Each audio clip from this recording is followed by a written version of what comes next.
I've decided to carry on the same spot. I had people responding and I was going to have a chat to them. So, yes. With DC Comics, it's the same. Like you have Batman and Joker. You have Batman and Joker, right? Because the thing is this, if you have Batman and Joker, basically they're just mirrors of each other. It's like the head and the tail on the coin, right? Same coin. You know, one chose a certain path. They both came to the crossroads through their life experiences. They both came to the crossroads. One turned left, one turned right. Whichever way you say is the right way. But obviously one is a hero and one is a villain. Now, if you can get people to not be at that crossroads in the first place, that is the ideal. Because then you won't have any villains. But then I suppose the heroes wouldn't have those driving factors as a result of their past and being pushed to the point where they're at the crossroads. But I personally believe treat people well so that you don't get them to the crossroads, therefore they won't become villains. Because in the Joker first movie, I relate to pretty much everything he was going through. I don't relate to the killings that he done, because I've never killed anyone. But I felt like a cathartic release, like, yeah. What kept me from doing those things was my goals and aspirations and still believing that I could make it out. That's why Batman doesn't kill the Joker. I don't know if in the movie he realizes this. Sorry, I got distracted by like they're showing like rage concerts, advertising. And the thing is this, I don't know if in the film he is aware of this or not, or whether the character is aware of it or not. But we all can see, and if I was him, I would be aware. The reason why he doesn't kill the Joker is because he sees the Joker in himself. He sees that the Joker got to the same crossroads, and if Batman had gone in the opposite direction, he would be the Joker. Maybe he wouldn't be painting his face or whatever, but he would have the same personality, same perspective, same motives, and same intentions. That's why the Joker doesn't kill Batman, because he sees the Batman in himself. And he's trying to get the Batman to go onto the other side, right? Batman's trying to get him to see his side. And he is why when Batman, there's been a number of times where Batman saved the Joker from dying. And obviously we revert to the stuff that is like from our teens and early 20s the most, but then we remember the most recent stuff. But it's like the things that are movies I saw from my like late 20s and early 30s, I forgot that stuff, but I'll remember it for a couple of months. But the outcomes and lessons I learned from the movies when I was a teenager and a kid and early 20s, I remember forever.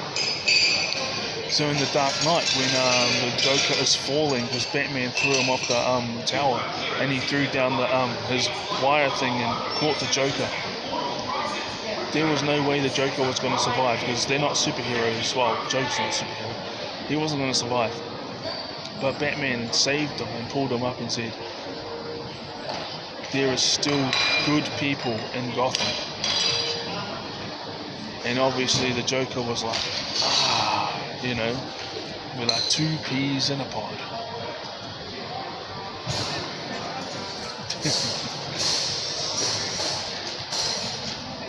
Now let's bring WWE into the mix. John Cena's heel turn. Because we become accustomed to what all the blessings that we have.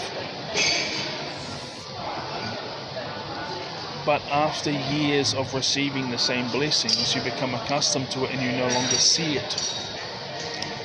But what you do see is the blessings of other people that they have that you don't have. But when they become so accustomed to their blessings, they don't see their blessings. They only see your blessings. And it's important to remember that. See, John Cena turned heel because the whole crowd booing him out the building. Let's go Cena, Cena sucks. So he became so accustomed. This is the character. This is his story, not the real life. I don't know. We don't know him in real life. Remember, they're humans. Let's go Cena. Cena sucks. Let's go Cena. Cena sucks. Now he's like, you guys are booing me out the building. It's like he got blinded to the Let's Go Cena, and all he could hear was the Cena sucks. He hadn't been WWE. I got it wrong. He won the WWE Championship in 2017, so he hasn't held it in 8 years, not a decade. And the thing is this.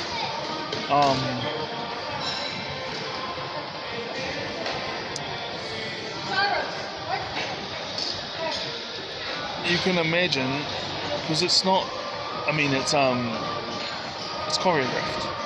It is physical show, and I believe that those guys, some of them, you look at that, at least half of them have like 2 or 3 black belts, but they just weren't able to make money in MMA, or some of them were making money, but then they got a much bigger offer from WWE because they didn't make the UFC, or some of them just wanted to do WWE because a lot more longevity, because I was going to say it's easier on the body, but then yet again with UFC you might fight once every 3 months or so. WWE it's every week, so yeah, it is. There's a reason why they do it every week instead of, or every night instead of 2 or 3 times a week instead of once every 3 months. So it does add up to being the same toll on the body as a result of how much they do it. Cena became so, this is the character, not the real person, the character. Cena became so accustomed to Let's Go Cena that he no longer heard it anymore. After years of receiving the blessing, and Cody Rhodes can apply this to his thinking, and this would be in the character, the mind of Cody Rhodes, the character, because if it was actually happening, then you know what I mean.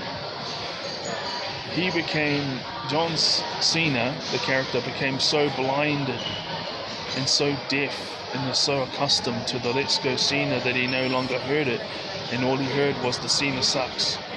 Right? He became so accustomed to having the WWE Championship, he became so accustomed to it that he got to the point where he didn't realize it was a blessing anymore. And there was all these other blessings that other people had that he didn't have. And he became blinded to it. Blinded to his own blessings, that he only saw the blessings of others.